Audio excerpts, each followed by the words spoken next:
The silence of dawn was shattered by a desperate pounding on Lucas Kendrick's cabin door, a sound that would forever change the course of his solitary existence in the unforgiving Arizona territory of 1885. With his Winchester rifle in one weathered hand, Lucas approached the door cautiously. Unexpected visitors at the edge of Camp Verde rarely brought good tidings. What greeted him was a sight he'd never forget. A small boy no older than 7, cheeks streaked with dust and tears, his threadbare clothes hanging from his thin frame. The child's eyes, wide with fear and exhaustion, met Lucas's. "Mama's gone," the boy said, his voice barely above a whisper. Lucas knelt down, setting his rifle against the doorframe. He'd been a loner since returning from the frontier wars, preferring the company of his horses to people. But something in the child's desperate gaze stirred something long dormant in his chest.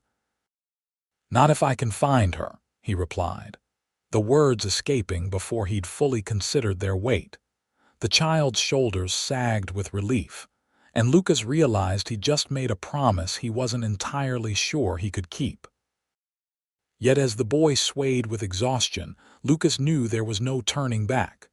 "What's your name, son?" he asked, ushering the child inside. "Thomas. Thomas Turner," the boy replied, his eyes darting around the sparse cabin. "But everyone calls me Tommy." "Well, Tommy, I'm Lucas Kendrick." "When did you last see your mama?" "Yesterday morning. She told me to hide in the cellar if those men came back." Tommy's voice quavered. "I waited all night, but she never came to get me." Lucas's jaw tightened. He'd heard whispers about a widow who'd recently moved to the outskirts of Camp Verde with her young son. Rumors suggested she was fleeing from something or someone. "Your mama, what's her name?" "Serena." "Serena Turner," Tommy answered, his small hands clutching a worn wooden horse. "She's real pretty. Got hair like wheat fields and eyes the color of the sky after rain." Lucas nodded, filing away the description. "You must be hungry. Let's get some food in you, and then you can tell me more about these men while I get my things together." As he moved around the cabin gathering supplies, Lucas listened to Tommy's fragmented account. 3 riders had been harassing Serena for weeks. They'd return, always when Tommy was supposed to be asleep, but he'd heard the raised voices, his mother's firm refusals of whatever they were demanding. "They said they'd be back yesterday. That's why Mama was so scared," Tommy explained between bites of cornbread and jerky. "She told me if anything happened to her, I should find the man with the black and white paint horse who lives beyond the creek. That's you, right?" Everyone in town talks about the loner cowboy with the finest horses in the territory. Lucas paused in his packing. He deliberately kept to himself since settling in Camp Verde 3 years ago, nursing wounds both physical and invisible from his days as an Army scout. He'd chosen this remote cabin specifically to avoid entanglements with the townspeople. "Did your mama say why she sent you to me in particular?" Tommy shook his head. "Just said you'd help if I asked, that you were a good man, even if you didn't know it yourself." The words struck Lucas like a physical blow. He'd never met Serena Turner, yet apparently she knew enough about him to send her son to his doorstep in her hour of need. "Finish eating. We leave in 10 minutes, Lucas said, reaching for his worn leather saddle bags. He filled them with ammunition, basic medical supplies, jerky, and hardtack. "We'll start at your place, then track from there." Tommy nodded solemnly, clutching his wooden horse. "Mama carved this for me, said it looks like your stallion." Lucas examined the wooden toy. Indeed, it bore a striking resemblance to Diablo, his prized paint stallion. The craftsmanship was remarkable, each detail lovingly carved and sanded smooth. Another mystery about Serena Turner that unsettled him. They set out as the morning sun crested the mountains, Tommy riding double with Lucas on Diablo. The boy directed him to a small homestead about 4 miles from Lucas's cabin, nestled against a stand of cottonwoods near a spring. The modest cabin showed signs of care despite its simplicity: curtains at the windows, a small garden plot, wildflowers planted along the path. But the kicked-in door and overturned furniture told a story of violence that made Lucas's blood run cold. "Stay on Diablo," Lucas instructed as he dismounted, drawing his Colt revolver from its holster. He approached cautiously, years of tracking experience evident in his movements. The cabin was empty, but the signs of struggle were clear: a broken chair, scattered belongings, a bloodstain on the rough wooden floor that made his heart sink. Outside, he studied the ground with the practiced eye of a man who'd spent years reading the language of the earth. 3 horses, heavily laden, had departed in the direction of the Mogollon Rim. Based on the depth of the tracks and the pattern of disturbance, they'd left less than 12 hours ago. "Tommy," Lucas called, his voice gentle but urgent as he returned to the boy. "Did those men ever say where they were from or where they were heading?" The child frowned in concentration. "Mama once said they came from up north somewhere. I heard one of them talk about getting back to Jerome before the snow." Lucas nodded. Jerome was a mining town about 40 miles north, nestled in the Black Hills. If they were heading there, they'd likely take the old wagon trail that wound through the mountains, a route with few alternatives due to the rugged terrain. "We need to stop in Camp Verde for supplies," Lucas decided. "And to let Sheriff Davis know what's happened." Tommy's face paled. "Mama said not to trust the sheriff, said he's friends with the bad men." Lucas's expression darkened. He'd always found Davis to be an incompetent lawman, more concerned with collecting taxes and fines than upholding justice, but corruption was another matter entirely. "Then we'll be careful," Lucas promised. "But we need ammunition and supplies for the trail, and I know someone who might help us." They rode into Camp Verde under the midday sun, drawing curious glances. Lucas was known for his reclusiveness, and the sight of him with a child attracted attention he would have preferred to avoid. He headed straight for Abernathy's general store, where the proprietor, an old frontiersman who'd lost a leg at Shiloh, greeted them with surprise. "Kendrick, twice in 1 month must be some kind of record," Harold Abernathy called out. His shrewd eyes took in Tommy and his expression softened. "And who might this young man be?" Before Lucas could answer, the storekeeper's wife emerged from the back room. Martha Abernathy was a formidable woman whose kind heart was matched only by her fierce sense of justice. "That's the Turner boy," she said, recognition dawning on her round face. "Is your mama with you, child?" Tommy looked to Lucas, who gave him a reassuring nod. "She's missing," the boy said simply. "These men took her." Martha's face hardened, and she exchanged a glance with her husband that spoke volumes. "You best come to the back room," Harold said, his voice lowered. "Martha, mind the store." Once they were seated in the Abernathy's private quarters, Lucas explained the situation while Tommy nibbled on a cookie Martha had pressed into his hand. "I feared something like this might happen," Harold confessed. "That poor woman came into town about 2 months ago, looking over her shoulder every minute, bought supplies with good coin, always polite but kept to herself. Then about 3 weeks back, those miners started showing up." "Miners?" Lucas questioned. "From the copper mines in Jerome. 3 of them led by a man called Silas Weaver, mean as a rattlesnake and twice as deadly," Harold spat. "They claimed she'd stolen something valuable from their boss up in Jerome. She denied it, of course." "Did she?" Lucas asked bluntly. Harold shrugged. "Not my business to judge, but I'll tell you this: a woman traveling alone with a child in these parts isn't likely to be a thief. More likely running from something worse than the law." Lucas nodded, understanding the implications. These men, you know anything else about them? Weaver's the dangerous one. Used to ride with Johnson's gang until they had a falling out. The other two are just hired muscle Billy Cole and a Mexican fella they call Navaja for that knife he's always flashing. And the sheriff, Harold's expression soured.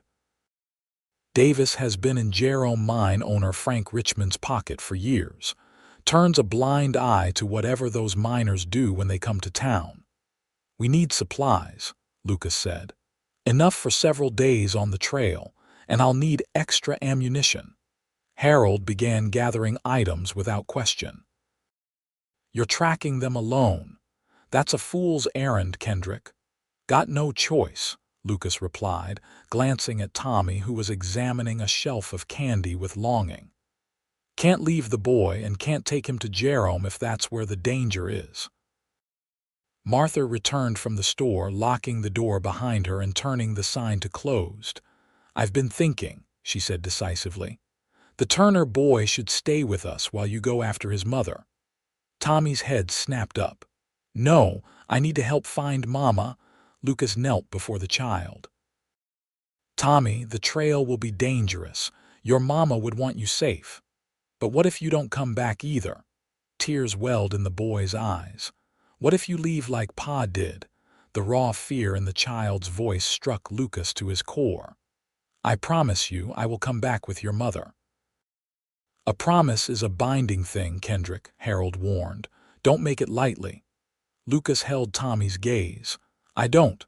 Finally, the boy nodded, though his expression remained troubled.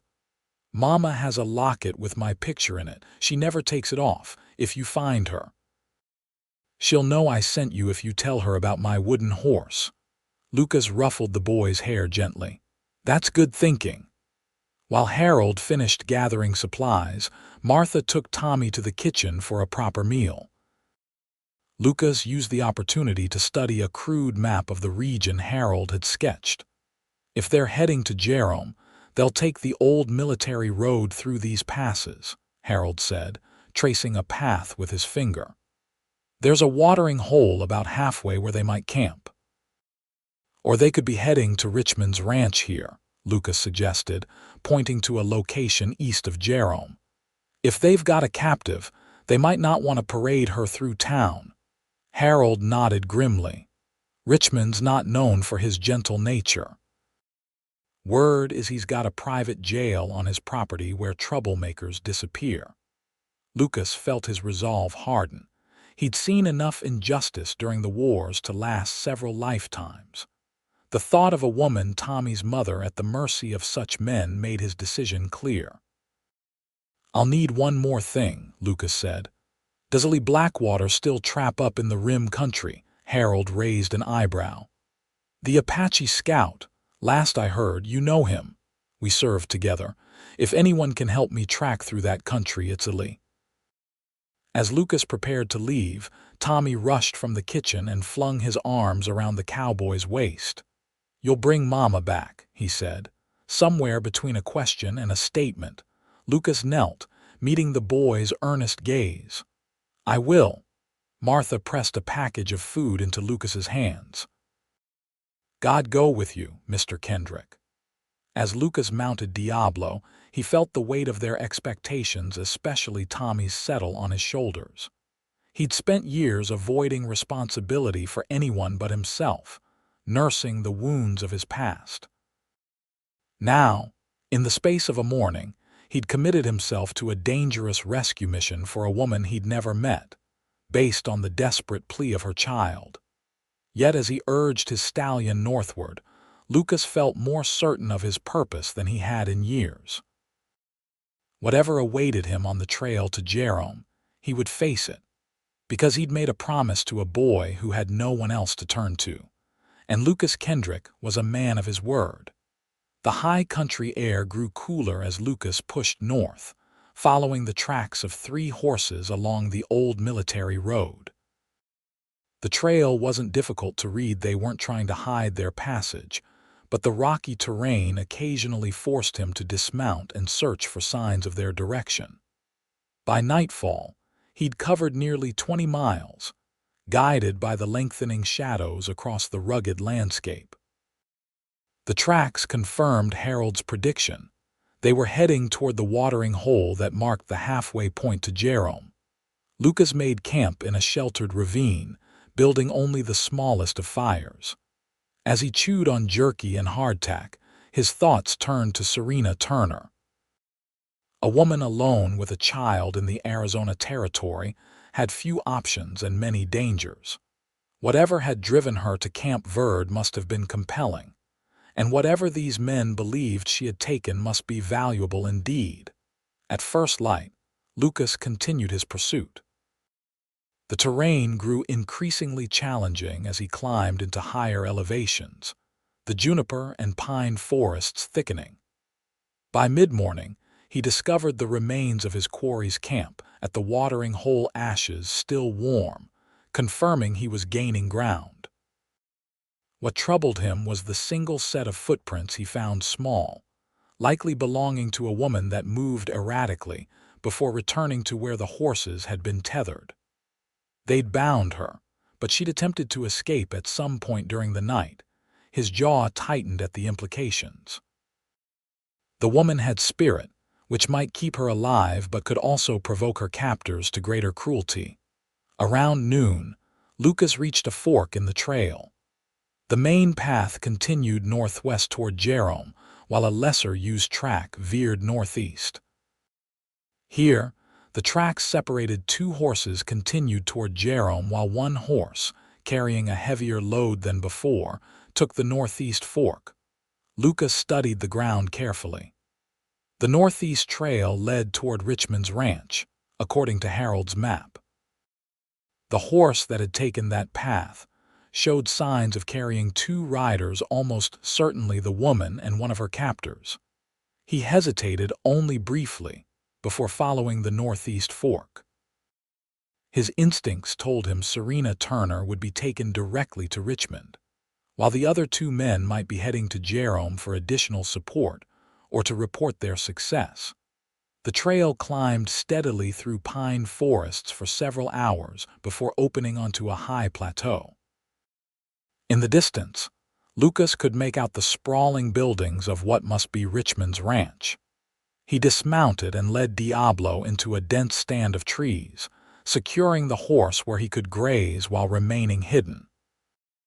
Taking only his rifle, pistol, canteen, and a small packet of provisions, Lucas began a careful approach on foot. The sun was beginning its western descent, giving him perhaps 2 hours of daylight to scout the property before darkness provided cover for whatever action would be necessary. As he drew closer, the true scale of Richmond's operation became apparent. This was no ordinary ranch but a small empire, with a main house constructed of fine-cut stone, several outbuildings, a bunkhouse, stables, and corrals. Armed men patrolled the perimeter, an unusual precaution for a cattle operation. Most concerning was a small stone building set apart from the others, with a single barred window and a heavy door. A guard with a shotgun sat on a chair outside, confirmation of Harold's private jail theory. Lucas settled into a concealed position on a ridge overlooking the compound and studied the patterns of movement as afternoon faded into evening. 15 men at minimum, all armed, plus whatever household staff might be inside the main house. The odds were not in his favor for a direct approach. As dusk deepened, activity in the compound changed. Men gathered at the bunkhouse for the evening meal while lamps were lit in the main house. The guard outside the stone building was relieved by another man, confirming that whatever or whoever was inside was valuable enough to warrant constant supervision. Lucas was considering his options when the sound of approaching hooves drew his attention. 2 riders approached from the direction of Jerome, undoubtedly the remaining kidnappers returning to the ranch. In the fading light, Lucas watched as they were admitted through the main gate. One of the men, tall and broad-shouldered with a distinctive limp, dismounted and strode purposefully toward the main house. This had to be Sela's weaver. Movement near the stone jailhouse caught Lucas's eye. The guard was unlocking the door, and moments later, a woman was roughly escorted out and toward the main house. Even in the dim light, Lucas could see her wheat-colored hair and the proud set of her shoulders despite her bound hands. Serena Turner was alive, but now she was being taken to Richmond and Weaver had just arrived.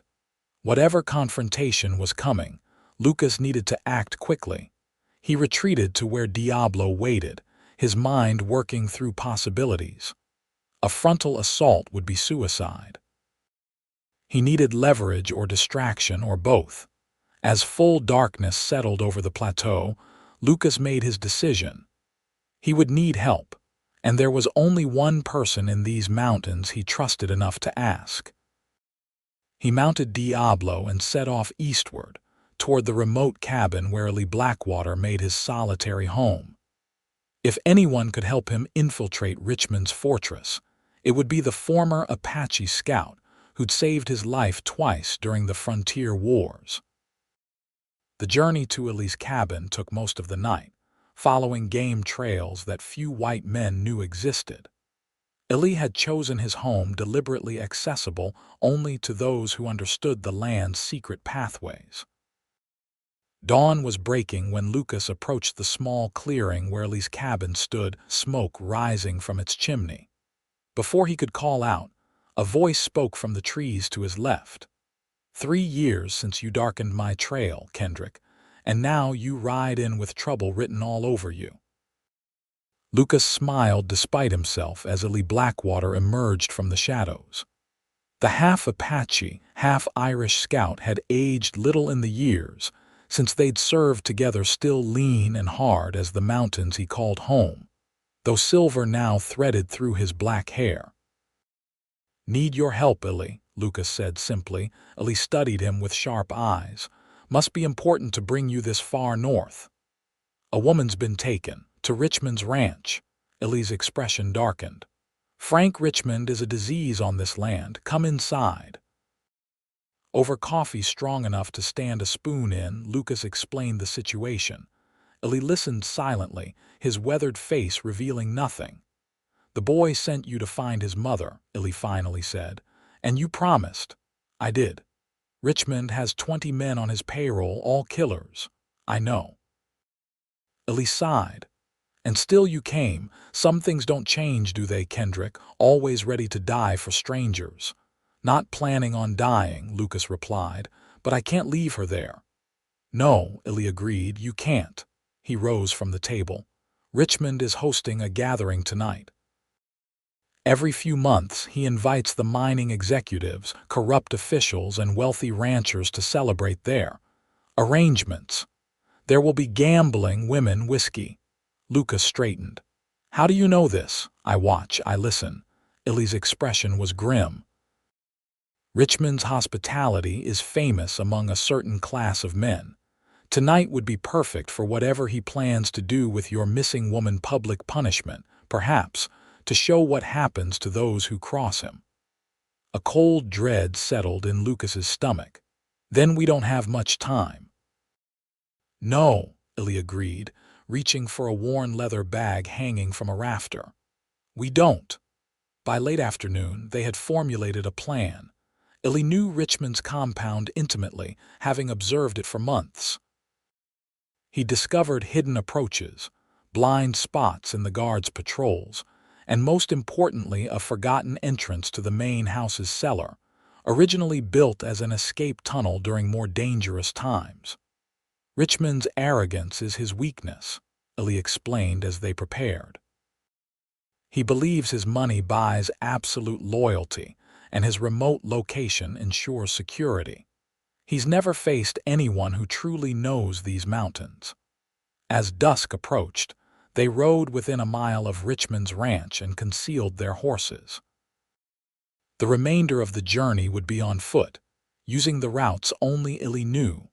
Already, wagons and riders were arriving for Richmond's gathering. Music and laughter drifted across the plateau as the wealthy and corrupt assembled for their night of debauchery. Ellie led Lucas through dense underbrush to a rocky outcropping that offered a view of the compound's rear area. The stone jailhouse was now empty. Serena had not been returned there after being taken to the main house. The women are kept on the third floor when not entertaining guests, Ellie explained in a whisper.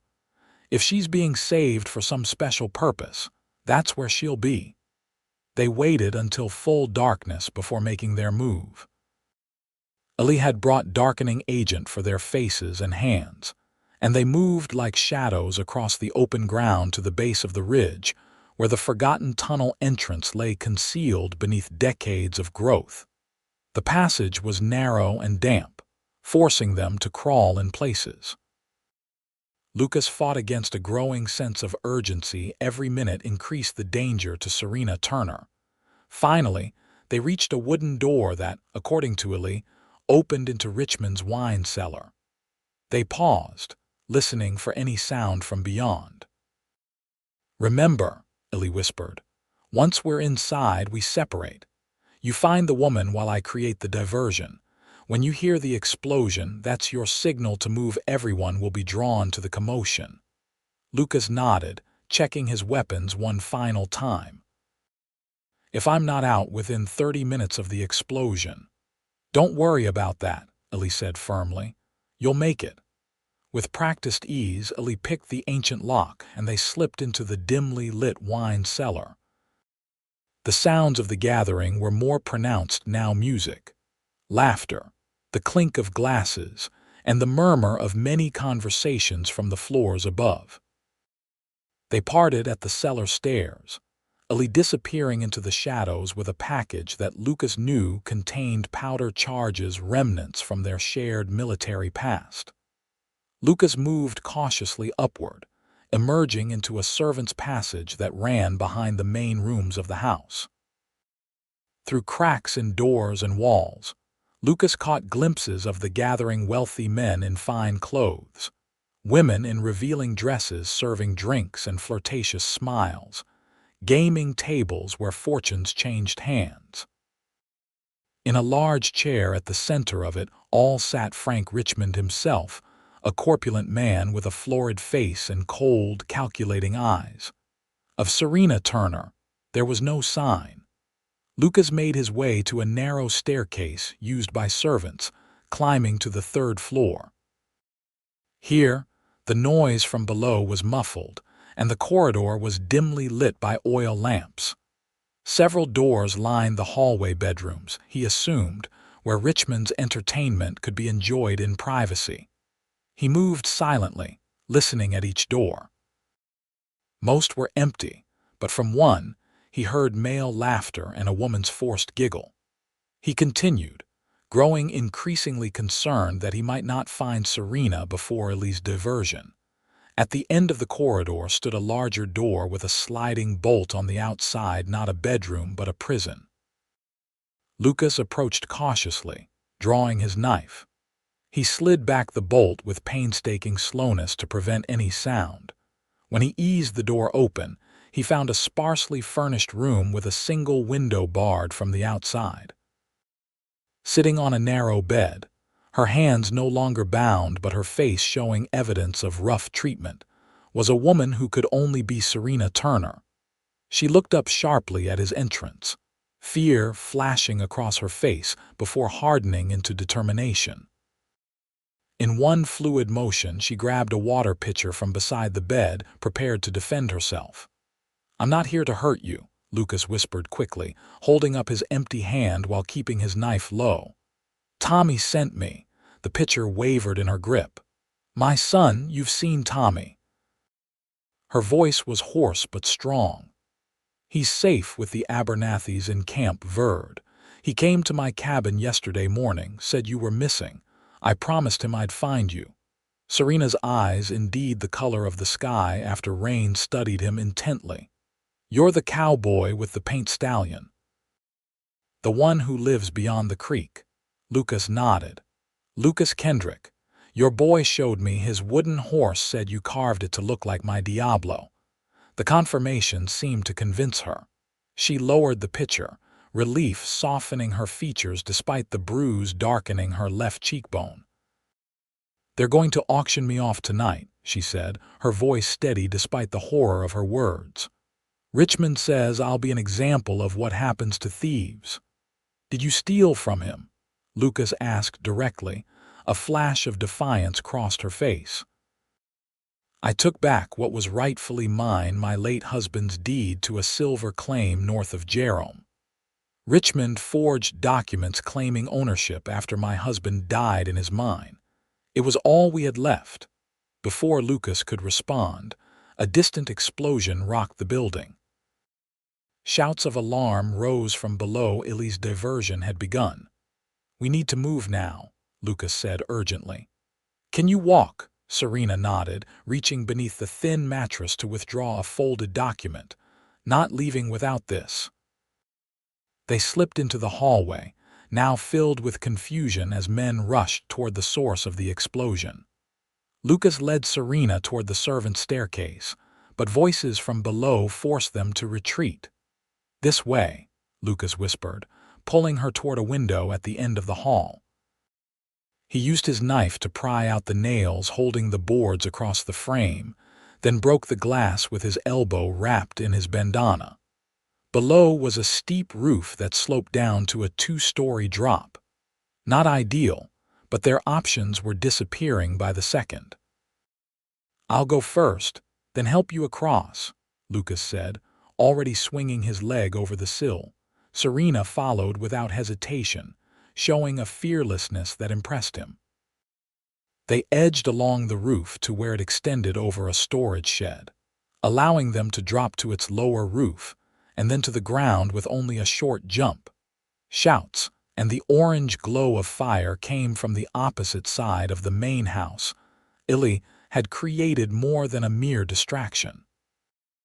Guards ran past their hiding spot behind the shed, none looking in their direction.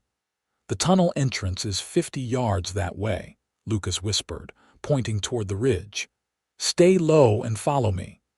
They darted from shadow to shadow, the sounds of chaos providing cover for their movement. They had nearly reached the concealed entrance when a voice called out behind them. "That's far enough."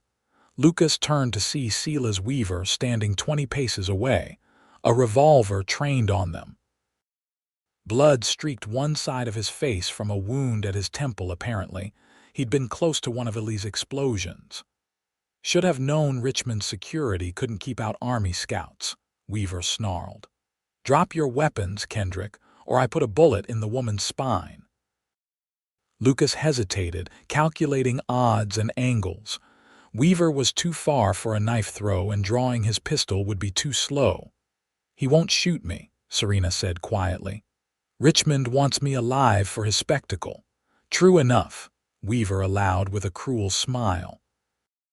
"But I can shoot you in the leg just fine. Your choice, Kendrick." The moment stretched like pulled wire. Then a shadow moved behind Weaver, and the distinctive sound of a knife being drawn across a throat broke the silence. Weaver's eyes widened in surprise before he crumpled forward, revealing Illy standing behind him. "You talk too much," Illy said to the dying man, wiping his blade clean on Weaver's coat. "Perfect timing," Lucas said, relief evident in his voice. Illy nodded toward the ridge. "Time to disappear. They'll have the entire plateau searching for you within the hour." They moved quickly to the tunnel entrance, crawling through the narrow passage until they emerged on the far side of the ridge. Serena handled the difficult journey without complaint, her determination evident in every movement. When they reached their horses, Lucas helped Serena mount behind him on Diablo. Illy prepared to head in a different direction. "I'll lead them east," the scout said. "Make them think you're heading for the territorial border. You go southwest, back toward Camp Verde." Lucas extended his hand. "I owe you, Illy." The scout clasped his arm firmly. "No debts between brothers." His gaze shifted to Serena. "Your son is fortunate his mother has such courage. Safe journey." They rode hard through the night, following game trails down from the high country. Lucas pushed Diablo as much as he dared in the darkness, knowing that pursuit would begin at first light. Serena clung to him without complaint, though he could feel her exhaustion in the way she occasionally sagged against his back. Near dawn, they stopped at a hidden spring to rest the horse and drink. While Diablo grazed, Lucas built a small fire and offered Serena jerky and hardtack from his provisions. "Not much of a meal," he apologized. "It's a feast compared to what they fed me," she replied, accepting the food gratefully. In the soft light of dawn, Lucas could better see the marks of her ordeal: the bruise on her cheek, scrapes on her wrists where she'd been bound, a haunted look behind her eyes. "Your friend," she said after a while. "The scout, will he be safe?" Lucas nodded. "Illy knows these mountains better than any man alive. He'll lead them in circles for days before vanishing back to his cabin." "And us? Will Richmond's men follow?" "Probably," Lucas admitted. "But we have a head start, and they don't know exactly which way we've gone. We'll stay off the main trails."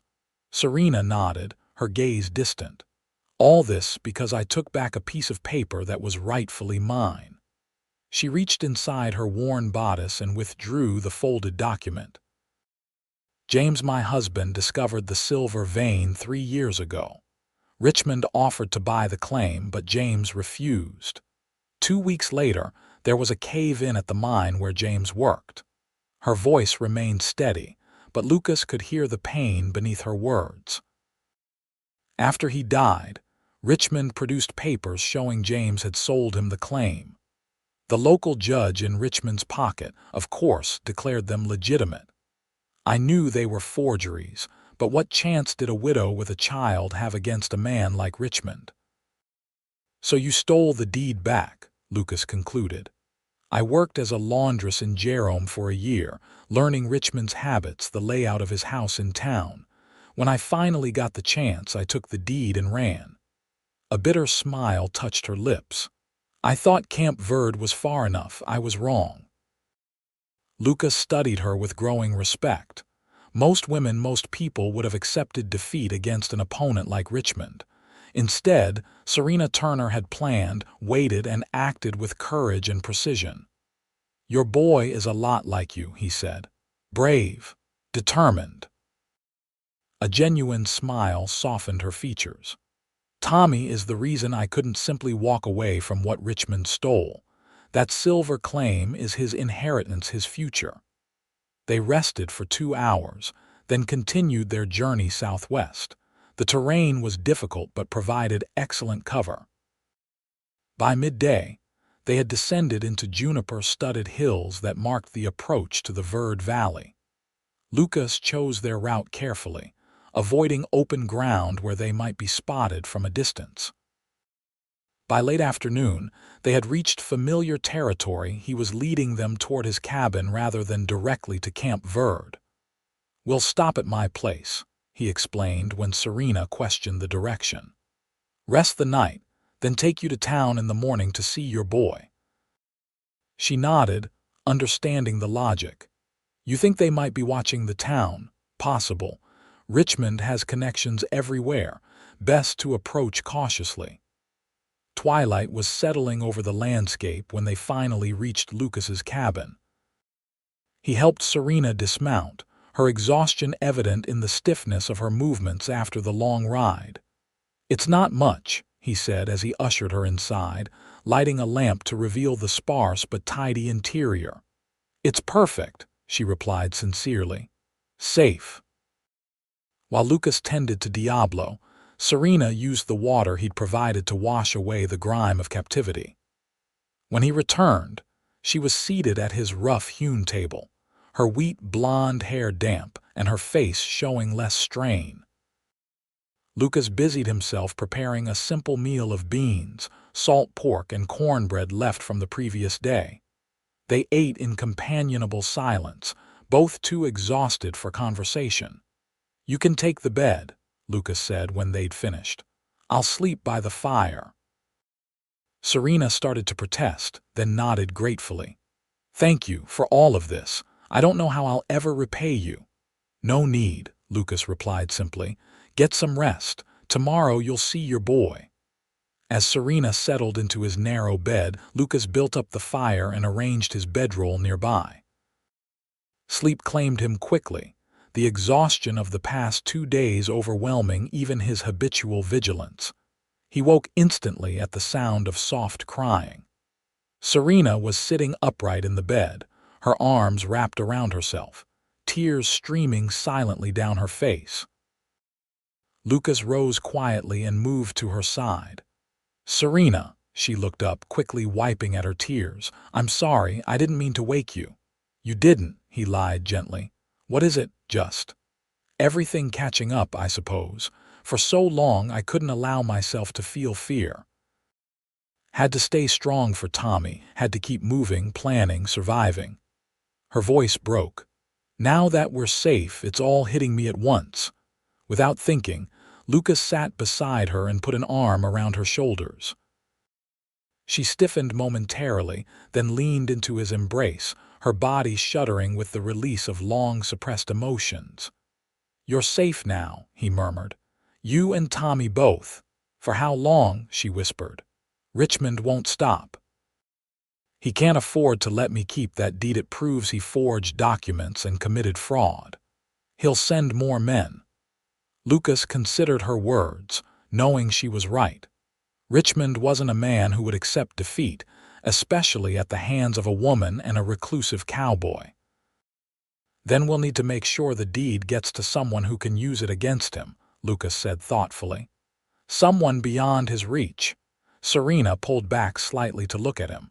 "What do you mean?" "The territorial governor has been trying to break Richmond's hold on the mining districts for years. Evidence of fraud could give him the leverage he needs." Hope flickered in Serena's eyes. "You think he'd help us?" "Worth trying. I know a former ranger in Prescott who works in the governor's office. We can get a message to him." For the first time since he'd found her, Serena's expression showed real hope. That could work, if Richmond was exposed, discredited. "He couldn't come after you or Tommy without raising suspicions," Lucas finished. She smiled then, a genuine smile that transformed her face and made Lucas suddenly aware of how close they were sitting, how his arm still rested around her shoulders. "You've thought of everything," she said softly. "Not everything," he admitted. "Just trying to keep a promise." Their eyes held for a long moment. Lucas became acutely conscious of her presence, the subtle scent of her skin, the warmth of her body against his side, the trust in her gaze. Something shifted between them, an unspoken recognition that transcended their circumstances. Serena was the first to look away, a blush coloring her cheeks. "I should try to sleep. Tomorrow will be a long day." Lucas nodded, reluctantly withdrawing his arm. "Rest well." He returned to his bedroll, but sleep eluded him. His thoughts kept returning to the woman in his bed, her courage, her determination, the way she'd fought for her son's future against impossible odds. And deeper thoughts, too, ones he hadn't allowed himself to entertain in years. What it might be like to have someone like Serena Turner in his life permanently. Morning brought clarity and purpose. They ate a quick breakfast, then saddled Diablo for the ride to Camp Verde. Lucas had decided they would approach from the west, avoiding the main road where they might be observed. The town was quiet when they arrived, the early hour ensuring few people were about. Lucas led them directly to the back entrance of Abernathy's store, where Harold met them with evident relief. "Thank the Lord," the storekeeper said, ushering them inside. "The boy's been beside himself with worry." "Tommy," Serena called, her voice breaking. "Tommy, where are you?" A clatter of footsteps sounded from the upper floor, and then Tommy Turner burst into the room, his face alight with joy and disbelief. "Mama!" Serena dropped to her knees, gathering her son into a fierce embrace. Tommy clung to her, his small body shaking with sobs of relief. "I knew he'd find you," the boy said between tears, pointing at Lucas. I told Mrs. Abernathy he promised, and he did. Lucas stood awkwardly to one side, unexpectedly moved by the reunion. Harold clapped him on the shoulder. Well done, Kendrick. Didn't think you'd manage it, to be honest. Had help, Lucas admitted. And a lot of luck. Martha Abernathy appeared with coffee and fresh biscuits, fussing over Serena's bruised face and insisting she eat to regain her strength. As they gathered around the Abernathys' table, Lucas explained their plan to contact the governor's office. Smart, Harold agreed. Richmond has enemies in high places who'd love an excuse to bring him down. But until that happens, you two aren't safe in Camp Verde. We could head south, Serena suggested. Maybe Tucson or even Mexico. Lucas frowned. Running means looking over your shoulder forever. And if Richmond is exposed, you'd never know it was safe to return. A thoughtful silence fell over the group, broken by Tommy's unexpected question. Why can't we stay with Mr. Kendrick? His cabin is hidden and he could protect us. All eyes turned to Lucas, who found himself without a ready answer. The idea of Serena and Tommy sharing his solitary existence was both appealing and terrifying. That's not. He began, but Serena interrupted gently. Mr. Kendrick has already done more than enough for us, Tommy. We can't impose further. Actually, Harold said slowly, the boy might be onto something. Richmond won't expect you to stay so close, he'll be looking for you to run far and fast. Hiding in plain sight, so to speak, might be the safest option until we hear from the governor. Lucas found Serena studying him, her expression unreadable. It would only be temporary, she said carefully. Just until we know it's safe. We wouldn't be a burden. I can cook, clean, help with whatever work needs doing. Part of Lucas wanted to refuse to protect the solitude he'd cultivated for years. But a stronger part recognized the logic of the suggestion. And deeper still was the realization that he wasn't ready to say goodbye to Serena Turner and her son. My cabin's small, he said finally. But there's room enough. Tommy's face lit up with excitement. Can we see your horses? Mama says you have the best horses in the territory. Despite himself, Lucas smiled. I suppose that's true enough. They spent the day at the Abernathys, waiting for nightfall when they could leave town unobserved. Harold sent a trusted rider to Prescott with a sealed letter for the governor's aid, including the deed as evidence of Richmond's fraud. During those hours, Lucas observed the easy affection between mother and son, the way Tommy gravitated to Serena's side, the gentle corrections in her voice when his excitement grew too boisterous, the shared looks that spoke of a bond forged through difficult times. He also noticed how naturally Serena integrated herself into the Abernathys' household, helping Martha with meal preparation, engaging Harold in thoughtful conversation about territorial politics, winning their respect with her quiet competence and genuine warmth. By the time they prepared to leave, Lucas found himself looking forward to sharing his home with the Turners, a surprising change for a man who had valued solitude above all else for so long. They left Camp Verde under cover of darkness, Tommy riding double with Lucas while Serena rode a gentle mare borrowed from the Abernathys. The boy's excitement at the adventure contrasted with his mother's watchful caution, but both seemed to trust Lucas's guidance implicitly. The cabin welcomed them with the promise of safety. Lucas busied himself building a fire and arranging sleeping spaces, his narrow bed for Serena and Tommy, while he would take the bedroll near the hearth. It's perfect, Serena said, echoing her words from the previous night as she looked around the cabin with fresh eyes. Tommy, come help me make up the bed. The boy obeyed eagerly, and Lucas was struck by how quickly the cabin transformed from a solitary man's refuge to something warmer, more alive. The simple presence of the Turners filled spaces he hadn't realized were empty. Days settled into an unexpected rhythm. Lucas continued his work with the horses, while Serena proved herself adept at managing the cabin. She cleaned, cooked, mended clothing with skilled hands, and even established a small kitchen garden with seeds Martha had provided. Tommy attached himself to Lucas like a shadow, full of questions about horses, tracking, the life of a cowboy.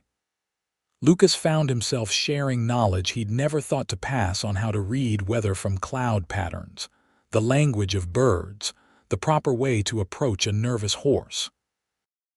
Evenings brought them together around the fire.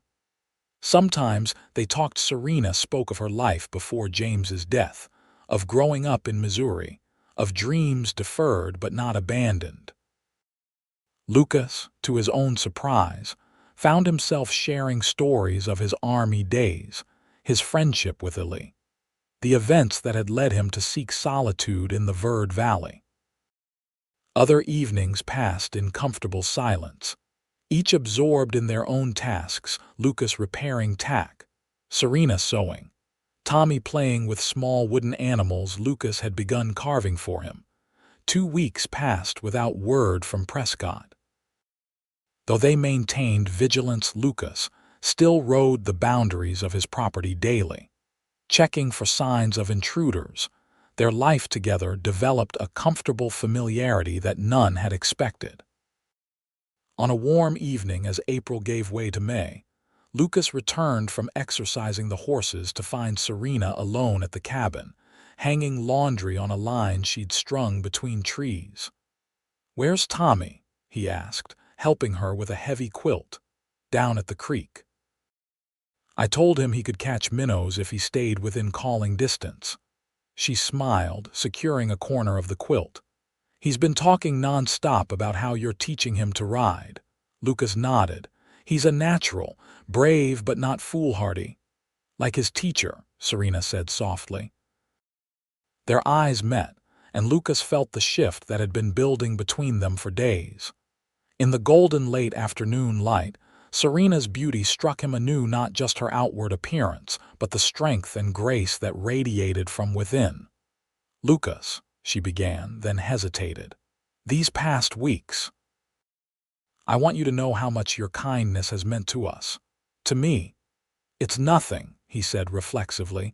"No," she countered firmly. "It's everything. You took in strangers, risked your life, shared your home. Most men wouldn't have done what you did." Lucas struggled to find words that could express the transformation he'd undergone since Tommy knocked on his door. "Before you came, I thought being alone was what I wanted, what I deserved. And now," her voice was barely above a whisper, "now I'm not so sure," he admitted. "Having you and Tommy here, it's changed things."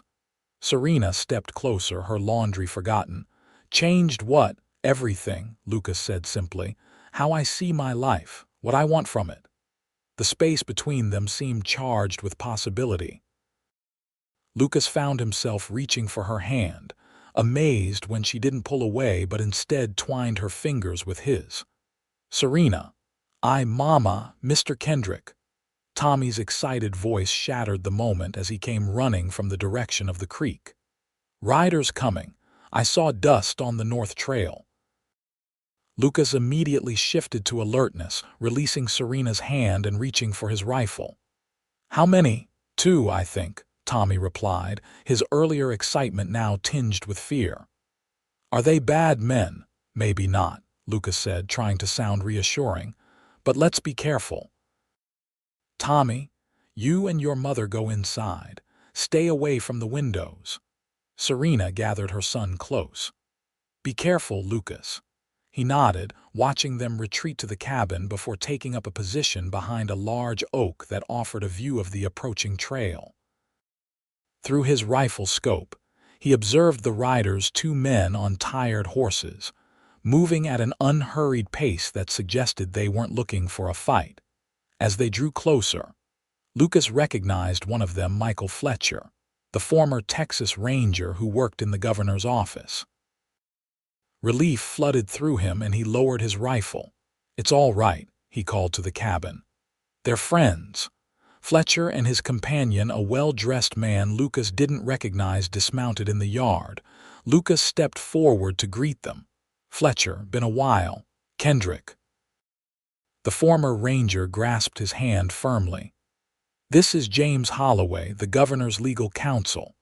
Lucas nodded to Holloway, noting the man's city clothes and careful posture. "You're a long way from Prescott, gentlemen. Important business," Fletcher replied. "Is Mrs. Turner here?" "I am," Serena said, emerging from the cabin with Tommy beside her. "Do you have news?" Holloway stepped forward, removing his hat. "Indeed we do, Mrs. Turner. First, allow me to express the governor's personal regret for your ordeal. The document you provided has proven instrumental in building a case against Frank Richmond." Hope brightened Serena's features. "Then he'll be brought to justice." "He already has been," Fletcher said with satisfaction. "Richmond was arrested 3 days ago on charges of fraud, forgery, witness intimidation, and attempted murder. His operation is being dismantled as we speak." "What about his men?" Lucas asked. "Most have fled," Holloway explained. "Without Richmond's protection, they're vulnerable to prosecution themselves. Silas Weaver's body was found near Richmond's ranch. His associates apparently believe you killed him, Mr. Kendrick." Lucas exchanged a glance with Serena, neither mentioning Ellie's role. "And the deed?" "Legally recognized as belonging to Mrs. Turner," Holloway confirmed, reaching into his coat to withdraw an official-looking document. "The governor has personally ensured its legitimacy. The silver claim is yours, Mrs. Turner, and it appears to be quite valuable." Serena accepted the document with trembling hands. "Then, we're safe, truly safe. Richmond will spend years in territorial prison," Fletcher assured her. "His influence is broken. You and your son have nothing to fear from him or his associates." Tommy tugged at his mother's skirt. "Does that mean we can stay here with Mr. Kendrick?" The innocent question hung in the air, creating a moment of awkward silence. Holloway cleared his throat. "Actually, Mrs. Turner, the governor wanted me to extend an offer. There's a position available in the land office in Prescott, clerical work that would provide steady income while you decide what to do about your mining claim. Housing could be arranged as well." Serena's eyes darted to Lucas, then back to Holloway. "That's very generous." "You don't need to decide immediately," the lawyer continued. "The offer stands whenever you're ready." Fletcher, more perceptive than his companion, suggested they water their horses and rest briefly before returning to Prescott. Lucas led them to the creek, leaving Serena and Tommy at the cabin to absorb the news of their changed circumstances. When he returned, Fletcher and Holloway declined Serena's offer of a meal, citing the need to reach the next way station before dark. With promises to send written confirmation of the governor's offer, they departed, leaving a charged silence in their wake. Tommy broke it first. "Mama, now that the bad men are gone, can we stay here? I like it here." Serena knelt before her son. "Tommy, Mr. Kendrick has been very kind to let us stay this long, but now that we have choices again, we need to think carefully about our future." The boy's face fell. "But I don't want to go to Prescott. I want to stay with the horses and the creek, and—" His eyes filled with tears. "And Mr. Kendrick." Lucas found himself unexpectedly moved by the child's distress. These past weeks had changed him in ways he was only beginning to understand. The cabin that had once been his refuge from the world had become something else entirely, a home, filled with laughter, conversation, and a sense of purpose beyond mere survival. "Tommy," he said gently, "why don't you go check on that nest of bluebirds we found yesterday?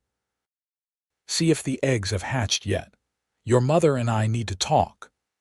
The boy nodded reluctantly and trudged toward the grove of cottonwoods where they'd discovered the nest. Alone with Serena, Lucas found himself uncharacteristically uncertain. The moment by the laundry line had been interrupted, the words he might have spoken left unvoiced. "The governor's offer is generous," he began awkwardly. "Prescott would offer opportunities for Tommy's education, and for you to rebuild your life." Serena studied him, her expression unreadable. "Is that what you think we should do?" "I think." Lucas paused, struggling to articulate feelings long buried. "I think you deserve every opportunity, every advantage. After everything you've been through, you should have security, comfort, a proper life for you and your boy. And that's not possible here." Her voice was soft but steady. Lucas gestured around the modest homestead. "This is a hard life, Serena. Isolated, basic. I've lived it alone because it suited me, but for a woman and child." "Stop," she interrupted, stepping closer. "Lucas, do you want us to go?" The directness of her question caught him off guard. "What I want doesn't matter." "It matters to me," she insisted. "These weeks together, they've meant something. To Tommy, yes, but also to me." Her eyes held his, unwavering. "I need to know if they've meant something to you too." The wall Lucas had built around his heart over years of solitude began to crumble. "Yes," he admitted quietly, "they have. Having you both here, it's made me realize how empty this place was before, how empty I was." Serena took another step toward him. "Then ask us to stay." "Serena, I ask us, Lucas." He drew a deep breath, taking the greatest risk of his life, greater than facing Richmond's men, greater than any danger he'd encountered in war or wilderness. "Stay," he said simply. "Both of you, stay with me." Serena's smile bloomed like a desert flower after rain. "Yes." She closed the remaining distance between them, and Lucas found himself drawing her into his arms. Their first kiss was gentle, questioning, then deepening with the certainty of feelings that had grown stronger with each passing day. When they finally parted, Lucas rested his forehead against hers. "I never expected this, never thought I'd want a family again." "Neither did I," Serena confessed. "After James died, I thought that part of my life was over. All I had room for was survival. And now I want more than survival," she said. "I want a life, with you." From the direction of the cottonwoods came an excited shout. "Mama, Mr. Kendrick, the eggs hatched. Come see."